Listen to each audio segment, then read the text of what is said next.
In this video, I'm going to show how to place the Serpentine belt on this Dodge Ram 1500 with the 5.7 liter Hemi engine. This will be located right on the front of your engine, so let's get started. From the front of the engine, you'll see that the belt is right here, and so we can remove the belt, we have to pull on the tensioner, which is a little bit further down. It's a little bit difficult to show, but if you stick a 3/8 drive ratchet or serpentine belt tool right down here, you should be able to get the tool right into the cutout at the bottom that allows you to pull on the tensioner and release tension. Now you want to pull clockwise on it and then take the belt off of the nearest pulley that you can reach. And for me, that's going to be the alternator. So slip the belt off.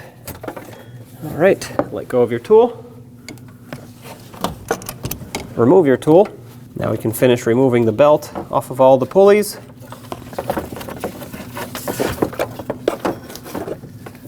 The trick to getting it past the fan is to feed it through the fan blade and spin it, and grabbing it from the other side.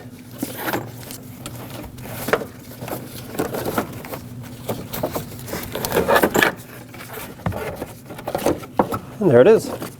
Now you want to take your belt and slide it through the fan blades and around the fan so it can go around the water pump.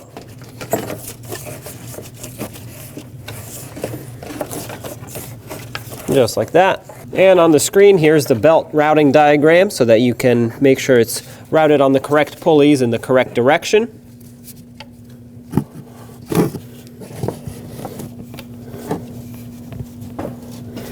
Okay, I have it seated on almost all of my pulleys except for the idler. It's the smooth pulley, so it's the easiest one to get it to hook onto at the very end.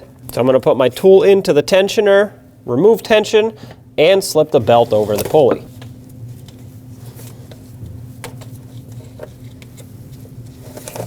All right, I'm going to get my tool out of here.